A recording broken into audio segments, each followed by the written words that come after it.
Today, we're talking with Jennifer Worden, a founder of Lakes and Peaks Provisions Company out of New Hampshire.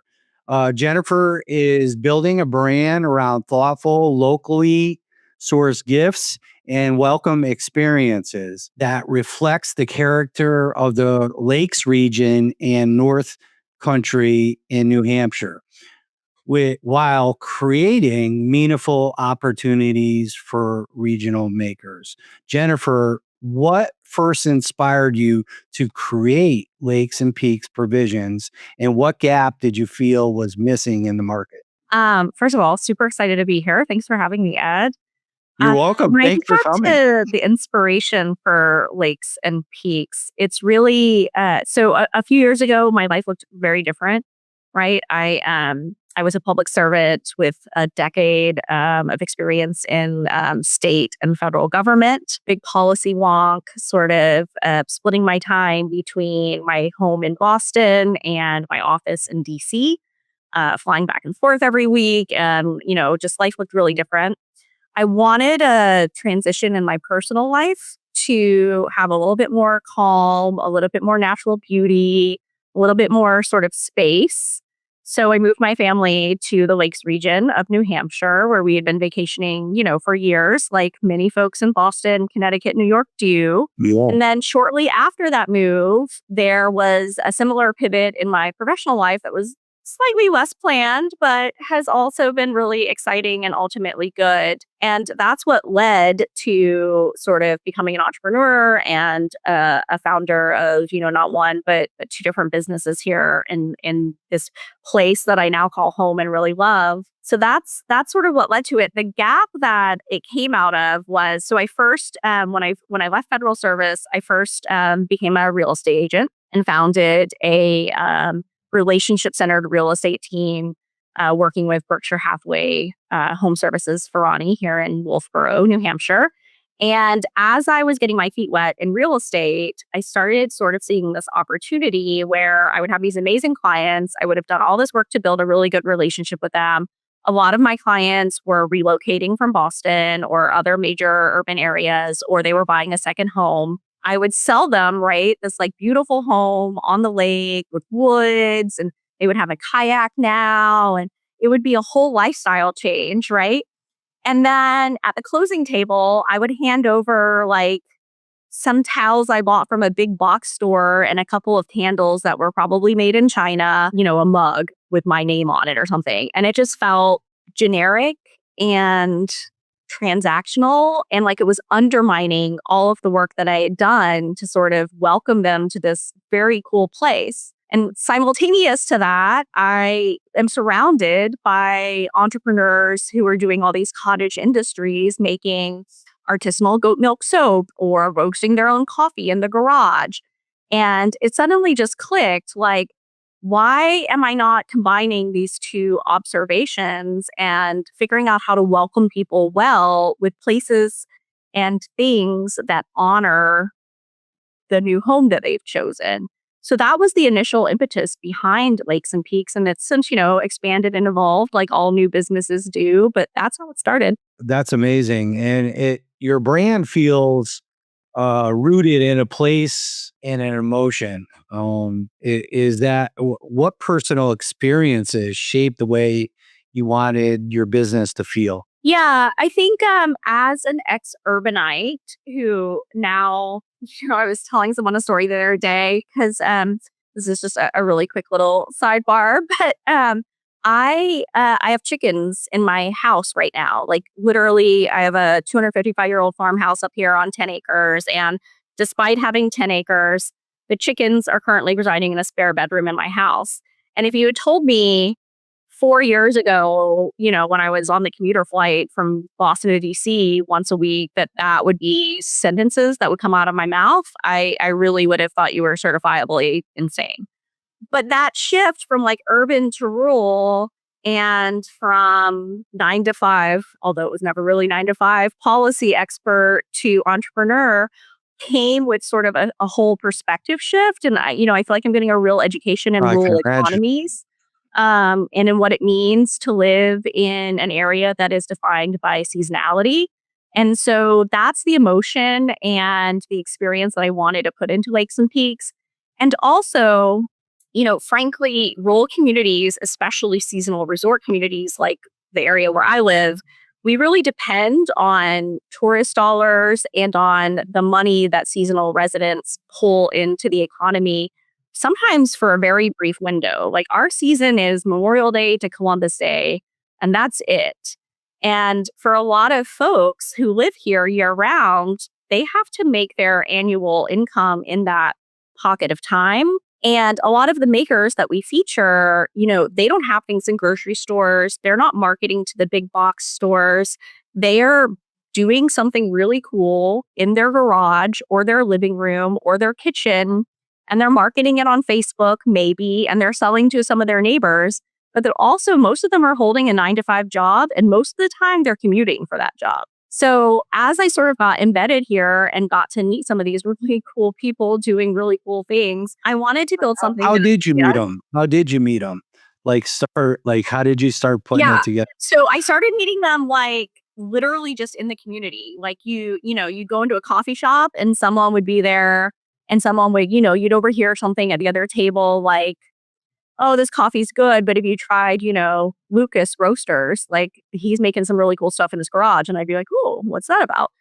But also, when you drive down the roads here, it's almost like a throwback to what I think life must have been like in another time and place, maybe, because people have like literally hanging signs that like sway in the wind outside their homes. And so you can drive down, like, I'm just thinking if I drive down the road to my house, it's about 2 miles off of the main road.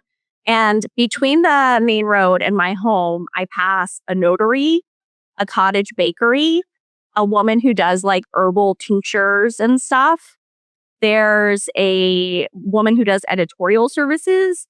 Like it's just, I think because of the mechanics of this place and who ends up here, people build these small little businesses and you just like if you are walking down the street, you'll notice them. You've built this around closings, arrivals, and gatherings. Why are those moments the right starting point? Yeah, I started thinking, about sort of who is this serving and what is their sort of experience and what are the almost rituals or moments. And so again, when you think about the rhythms of time in a place like the Lakes region, it's about season. It's all about the seasons, right? And so I Yeah. started thinking about like, well, for all the folks coming up from New York City or Boston and opening up their camp or their lake house, they're arriving, right? For the weekenders, which is who I was for decades.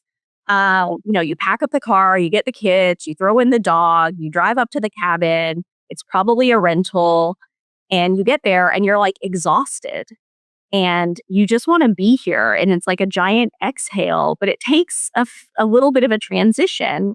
And so, like one of our products, we call it First Night Here. And it's really about supporting the visitor in that transition. So it has like a candle in it and a little ritual card of like, breathe, you made it. Check the thermostat, light the fire, but also just relax and have some tea. And so I wanted to sort of have a product that came from here that welcomes you here. What surprised you the most so far in building a business centered around local gifting? I think the fact that I've been able to do it, frankly, has been somewhat, surprising in that. So so I'm building these two businesses basically in parallel, which, is pretty daunting. But in each case, I have like a single human partner in the case of my real estate business. And then in Lakes and Peaks, it's my sister and brother-in-law who are primarily like investors and thought partners, but not involved in the day-to-day operations. And I'm a single parent and I have a homestead with like chickens and stuff. So I think the big surprise has been like figuring out how to do this when it's really like one person with the same number of hours in the week that everyone else has. It's a lot of ambition. Yeah, or stupidity, TBD. I don't think it's a brilliant idea, and it really is. And at the end, we'll put your website on, but Lakes and Peaks Provisions company.com. It's brilliant. Some of the package you got there, they're really nice, and we'll put that on at the end. But that's so when is one of your collections, what do you want them to feel? So it's interesting, right? So for most of the collections, we're really intending them as gifts. There's only a couple that we think people might buy for themselves. But so I think the primary thing that we want them to feel across the board is that someone cares about them and sees them enough to know that a thoughtful welcome to this place is what would most sort of meet the moment. I know you're spread across, you're doing two businesses, um, which is a lot in itself. What would you say your biggest pain point is right now in your business? I think the biggest pain point is sort of exposure, resisting the pressure to sort of grow as quickly as possible instead of grow intentionally. And, in particular, kind of balancing that excitement of early stage venture with the realities of capital and technology and, time inputs. So that's really been the biggest pain point, is just finding enough time to do everything, being able to afford to do half of the things, and getting our name out there so that people know that we exist. Yeah, because you are it's a balance, right? And yeah. Um, how do you decide like which local makers and products belong in Lakes and Peaks collection? The curation decision is a ton of fun. And, when I really for that and for the real estate, the place and the work are part of the same tapestry. So it's not neither the place nor the work is incidental to what I'm building. It's the whole point. So a big part of it is serendipity. And what I mean by that is so I work with an AI team member tool to sort of design the feeling and the experience of a given collection. And so once I have the sort of picture in my head, then I'm sort of like, activating that reticular activation system. And so as I'm driving to meet a client or I'm delivering a box on the other side of the lake, I'm keeping my eye out for all of those signs that I mentioned, right? Like who says that they have a farm stand, because if they have a farm stand they might have bees, and if they have bees I might be able to buy their honey. And then part of it is word of mouth, but the criteria that we're really using is based in this place, made by a small artisanal maker, right? So if you have a factory, so proud that you got to that place, and that's not who sort of Okay. we're featuring. If I have seen it on a supermarket shelf, it's not going in a basket, not because that stuff isn't great, but just because it's a different experience than what we're trying to deliver. And then of course we like test them all. So, for a little while I was driving my kids crazy by making them try a bunch of different maple syrups. Like they couldn't just have the brand that they're used to. I'm like, try this maple syrup, try this maple syrup. And, they were complaining and I was like, who cares? I'm making pancakes every day, guys. Like you should be thrilled. Absolutely, right? They want the old Aunt Jemima. That's right. That's right.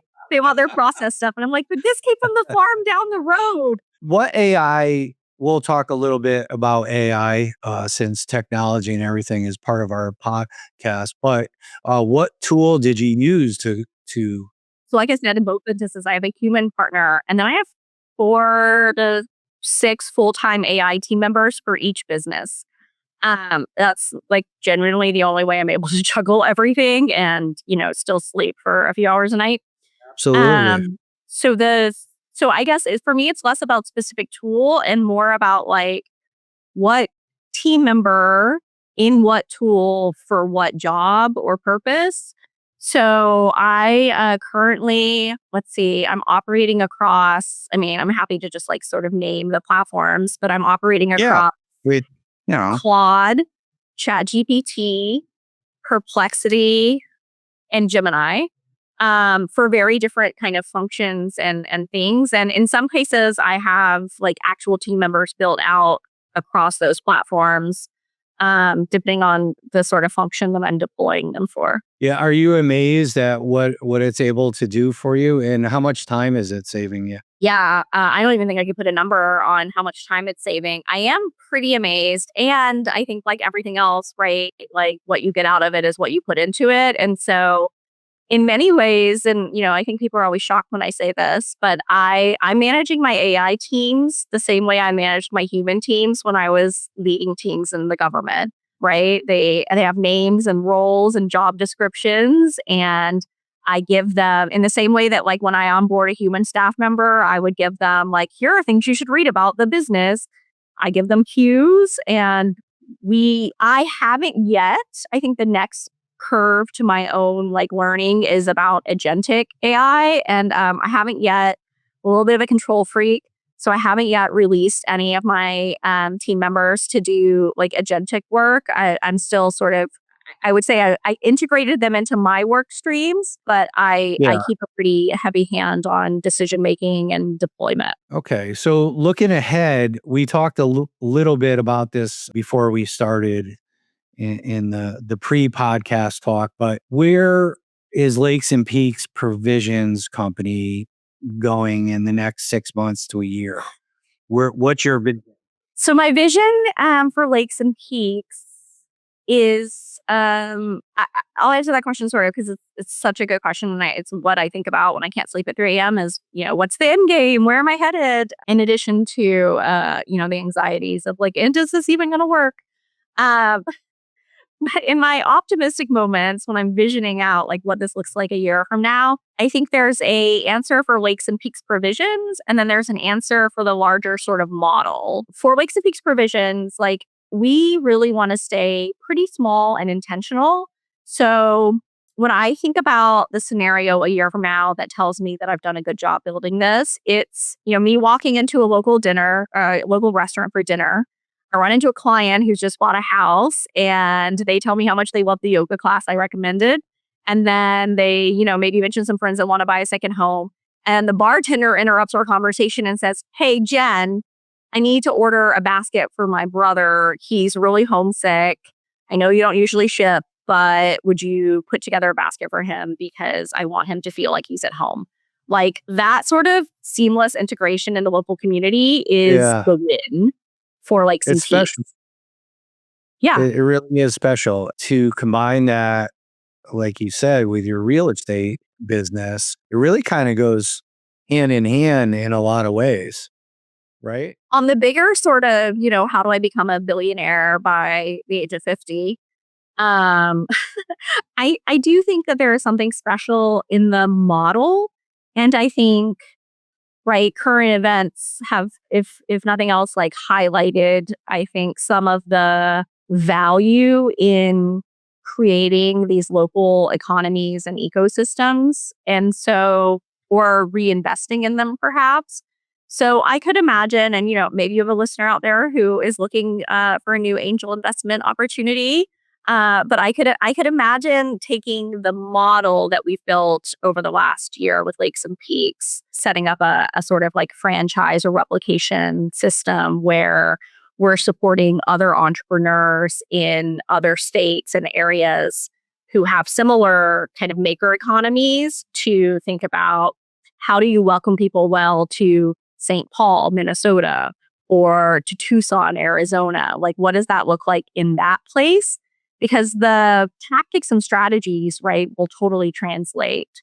I think it's core to the philosophy and mission of Lakes and Peaks that the specific products don't necessarily. Like, I don't want to ship honey from my neighbor to Arizona. Maybe occasionally for someone special because they're homesick or something, yes, but that's not the model. But I would love to teach someone in Arizona how to identify the products that are really special to their place and create a system that will people well there. Yeah, you took my next question. You stole it from me. Is what success would look like for you personally in the next couple years? And I think you hit it on the head too. Is there anything you wanted to add to that? I mean, I think the other thing, and I think it's just really important to normalize this for entrepreneurs, but also for women entrepreneurs specifically. I yes, the bottom line is important and success is tied to, money, but and growth. But I think even equally important, success for me in the next few years looks like having more time to spend with the chickens and the kids and a little bit less hustle. And so I would love to get to a place too, right, where and I think the franchising is perhaps a pathway to do that, where it's not just me packing baskets in my spare bedroom and then delivering them across the lake, because that has a ceiling on, how much growth I can actually get to. But it is about doing more coaching and expansion work so that I can, 10x what I've learned instead of just kind of deploying it myself. It's a really very unique, and I love how you're putting these packages together. And please, out of your own mouth, tell us where they can reach you to get these products. Yeah, sure. The best way right now is to order through the website. So that's lakesandpeaksprovisions.com. We're also pretty active on social, though not on the TikTok, because that's just not a thing I'm spending my time doing. But you can find me on LinkedIn, Jennifer Worden. You can also find us on Facebook, either me as an individual or Lakes and Peaks Provisions, and Instagram, of course.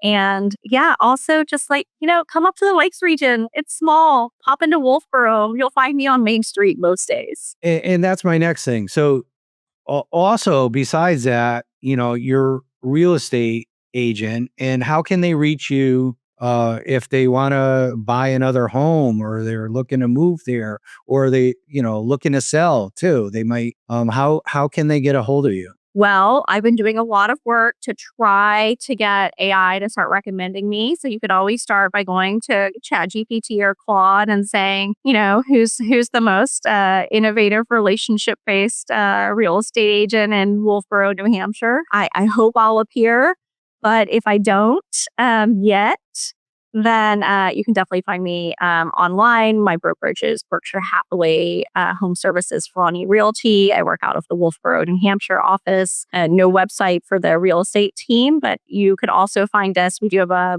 Substack that we put out 3 days a week that really, tries to not just sell real estate, but provide helpful advice, and also talks about what life here is like, not just in the summer season when I think most people are familiar with it, but year round. So the website for that is keystothelakes.com. So if you type that into your browser, you'll get connected to our website for the Substack, and you can just DM me there. Well, Jennifer, thank you for joining us and sharing the story behind Lakes and Peaks Provisions Company, also your real estate venture. I'd love to have people connect with you. You have some and visit your website. You're building something that feels personal, local, and memorable. And it's exciting to hear how you're connecting people to both place and makers in such a thoughtful way. Don't forget to subscribe, like, and share this episode with anyone passionate about innovation, leadership, and the future of intelligent automation. I'm Ed Moran, and as always, stay visionary.